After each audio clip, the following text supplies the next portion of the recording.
자, 오늘 세 번째 시간인데, 우리 용언을 본격적으로 수업하기 전에, 어근, 접사, 그 다음에 어간, 어미, 그 다음에 기본형까지 포함해서 기본적인 어떤 개념들을 좀 정리하고 왔는데, 자, 그러면 그 개념들을 바탕으로 이제 본격적으로 용언에 관련돼서 학습할 내용들을 볼 건데, 일단 개념부터 보면, 용언의 특성이 먼저 나와 있어요. 용언의 특성부터 한번 봐볼게요. 용언의 특성은 첫 번째 보면, 뜻을 나타내는 실질형 태소가 포함된 어간과 문법적 관계를 나타내는 형식 형태소인 어미로 이루어져 있다. 자, 어간과 그 어간의 다양한 어미 변화를 통해 활용하는 말을 용언이라고 지난 시간에 배웠으니까.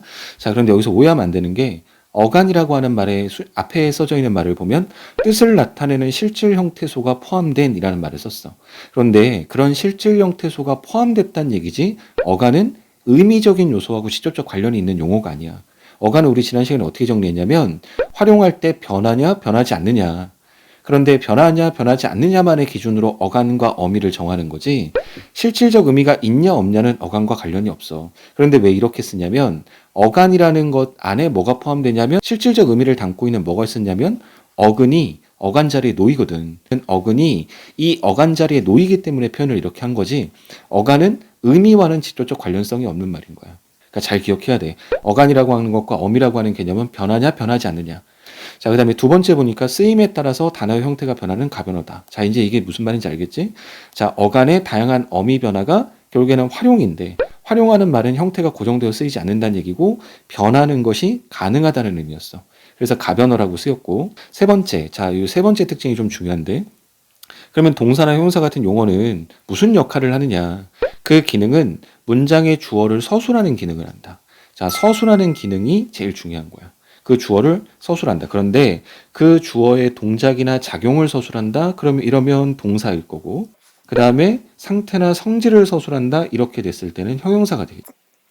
그래서 결국에는 동사나 형용사는 그 주어의 동작이나 작용, 그 주어의 상태나 성질을 서술하는 기능을 가진다. 이게 가장 중요한. 자, 그 다음에 부사어의 수식을 받을 수 있다. 통사론에 가면 문장 성분을 배울 때 부사어의 가장 중요한 기능은 이 용언, 동사, 형용사가 놓이는 서술어를 꾸며준 역할인 거야. 그러니까 부사어의 수식은 받을 수 있는데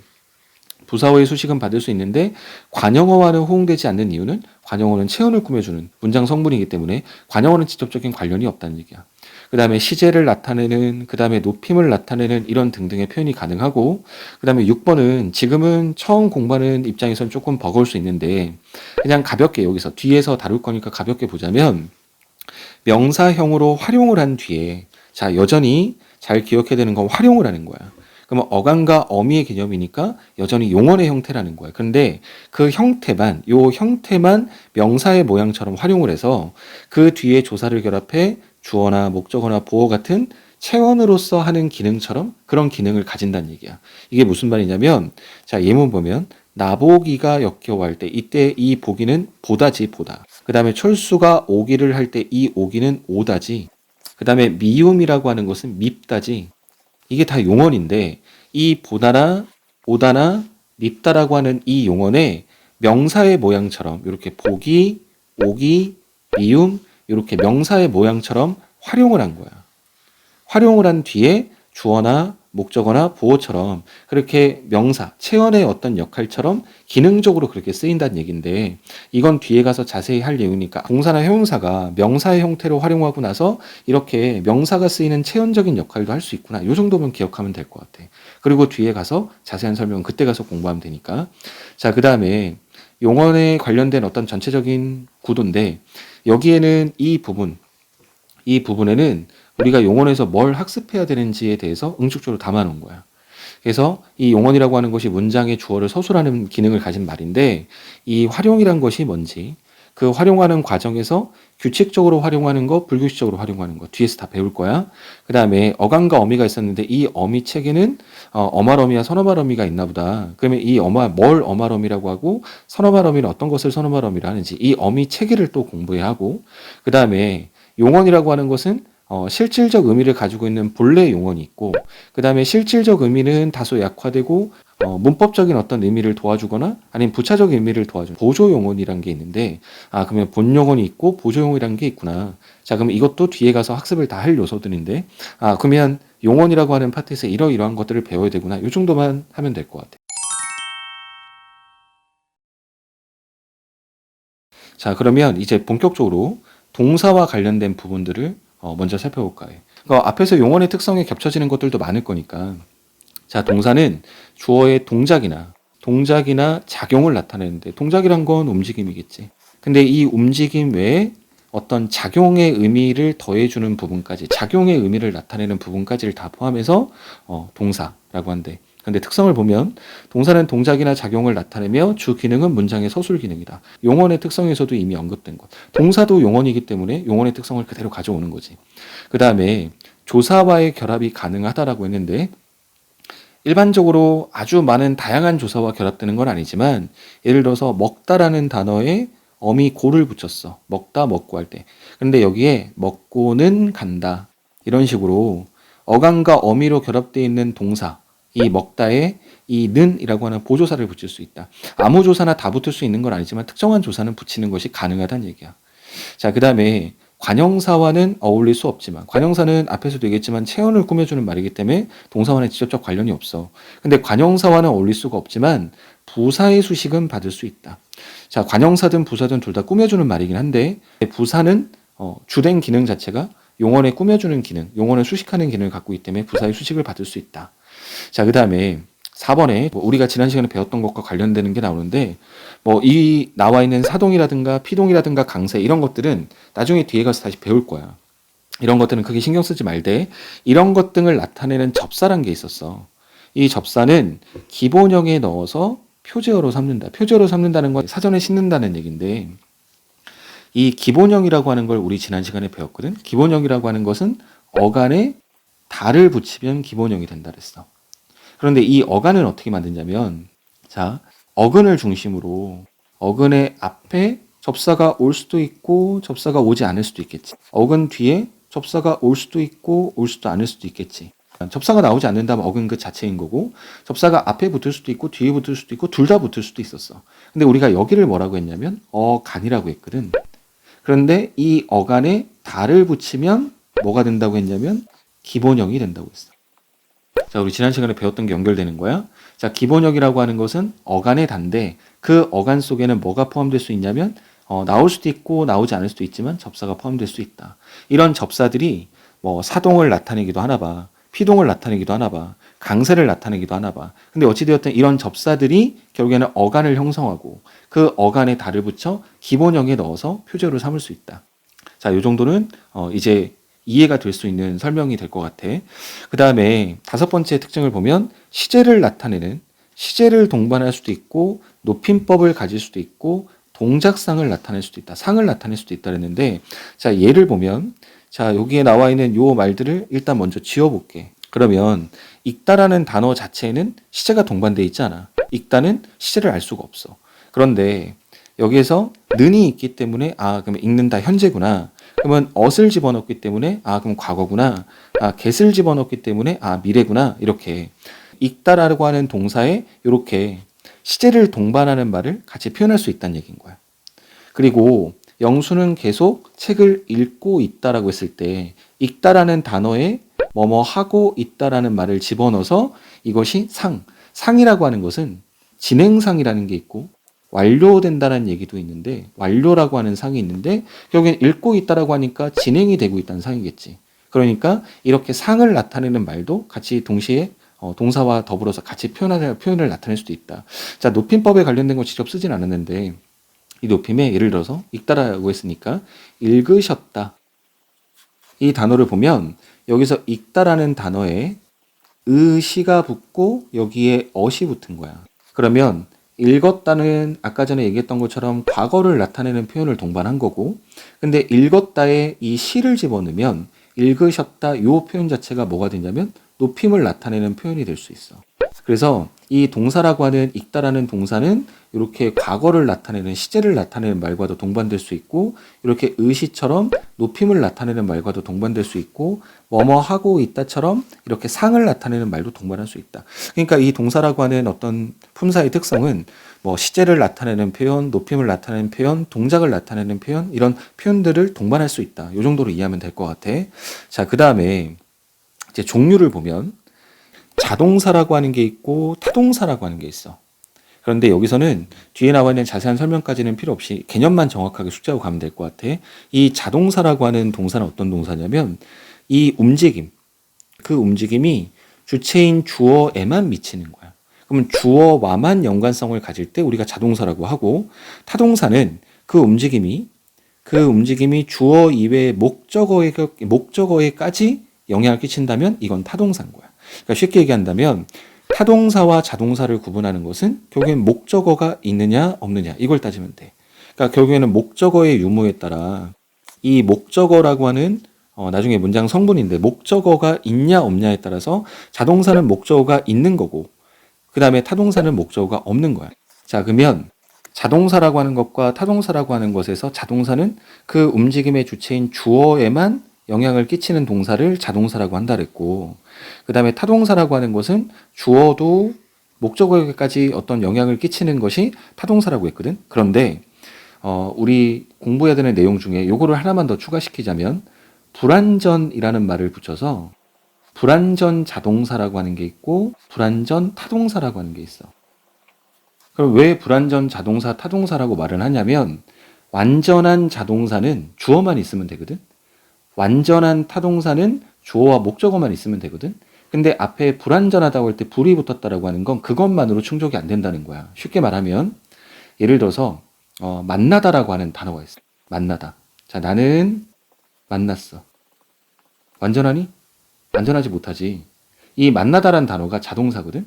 근데 나는이라는 주어가 있음에도 불구하고 문장이 완전하지가 못해. 그러면 요 중간에 어떤 말이 있어야만이 이 문장이 성립이 될 것 같아. 그럼 예를 들어서 나는 친구와 만났다. 이렇게 해줘야 이 문장이 성립이 되지. 아까 자동사와 관련된 개념 정의에서 뭐라 했냐면 자동사라고 하는 것은 주어에만 영향을 끼친다고 했는데 주어가 아닌 이 부분.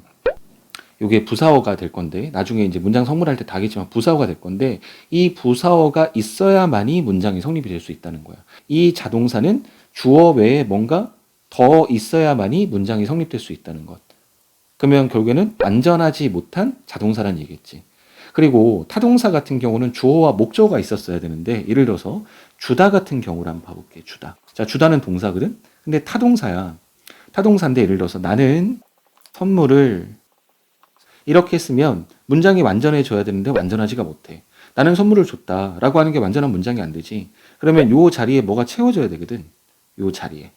그러면 나는 선물을 누구에게 줬는지 예를 들어서 친구에게 주었다.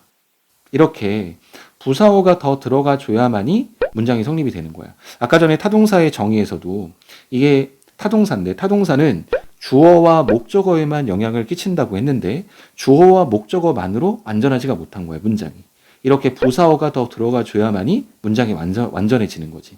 그래서 이러한 타동사나 이러한 자동사가 완전하지 못해서 뭔가 완전하지 못하다는 의미에서 뭐가 되냐면 앞에 불완전이라는 말을 쓰는 거야.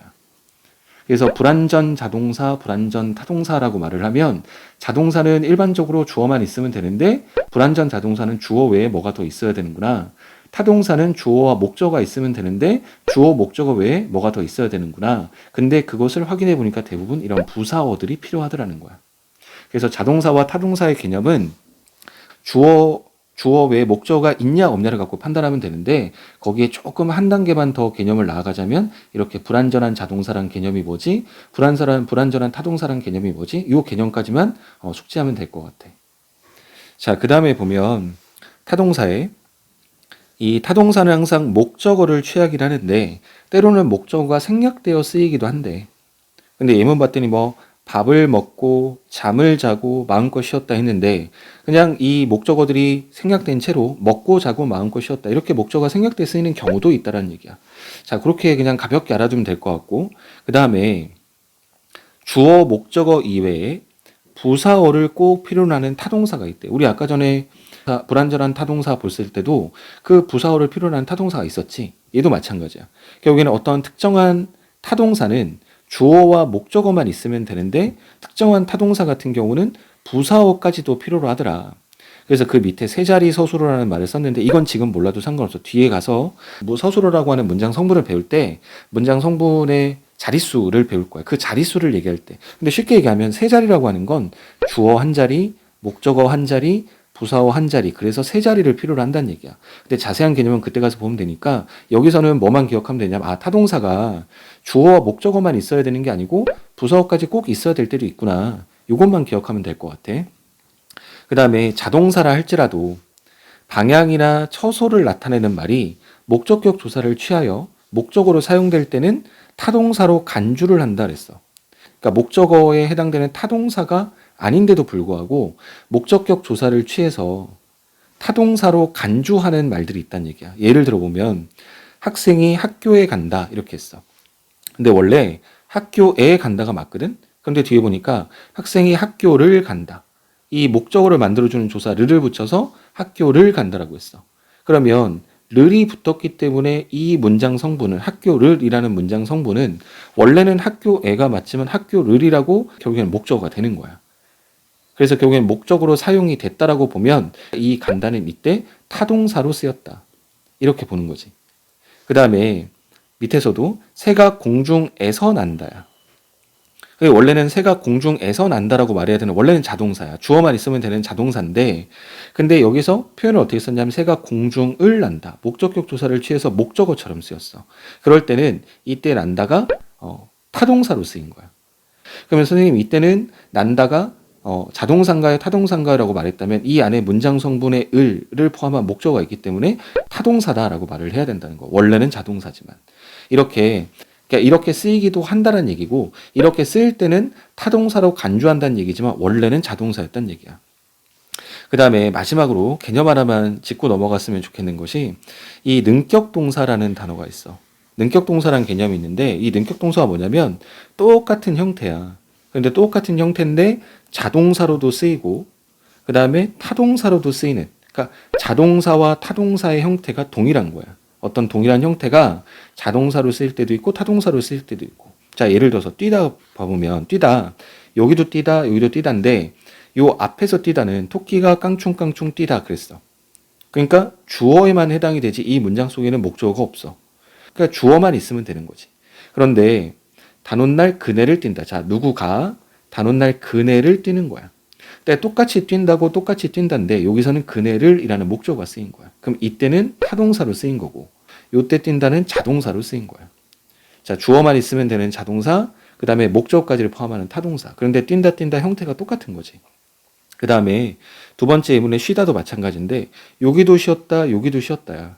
형태는 동일한데 이 문장에는 누군가가 바위에서 앉아 쉰 거야. 그러니까 이 문장 어딜 봐도 목적어가 없어. 그런데 아파서 수업을 쉬었다 할 때 이 수업을이라고 하는 목적어가 있다고. 자, 여기서 쉬었다라고 하는 것은 목적어로 가지는 이 수업을이라고 하는 목적어로 가진 타동사로 쓰인 거고 이 앞에 문장에서는 타동사라고 볼 수 없는 건 목적어가 없기 때문에 이때 쉬었다라고 하는 이 동사는 목적어가 없는 자동사로 쓰인 거야. 이렇게 자, 다시 한번 정리할게. 형태가 같으면서 동일한 형태인데도 불구하고 자동사로 쓰이기도 하고 타동사로 쓰이기도 한다. 이런 동사를 뭐라고 하냐면 능격 동사라 그래. 능격 동사. 능격 동사라는 말과 동일한 의미가 있는데 자동사로도 쓰이고 타동사로도 쓰여서 양쪽으로 사용이 가능한 동사다. 그래서 이런 말로 쓰는 사람들도 있어. 그리고 능격 동사라는 말 자체가 자동사로도 쓰이고 타동사로도 쓰이니까 어느 한쪽에 치우치지 않고 어떤 중립적인 성격을 가지고 있는 동사다. 그래서 중립동사라고 나올 수도 있어. 근데 어찌되었든 이 말들은 다 동일한 말들인 거야. 그래서 능격 동사든 자타 양형 동사든 중립동사든 이건 전부 다 자동사로서의 쓰임도 있고 그 다음에 타동사로서의 쓰임도 있는 이 자동사와 타동사 용법을 동시에 갖는 동사다. 이렇게 이해해 주면 될 것 같아. 자, 여기까지가 일단은 동사와 관련된 어떤 기본적인 개념에 해당되는 부분이야. 요 정도의 설명만 잘 이해하고 있더라도 부족하진 않을 거니까 오늘 수업은 여기까지 할 건데 여기까지 했었던 내용이 날아가지 않게끔 복습을 좀 철저히 하시고 그리고 우리 다음 시간에 다시 보는 걸로. 자, 오늘 여기까지 할게. 수고했어.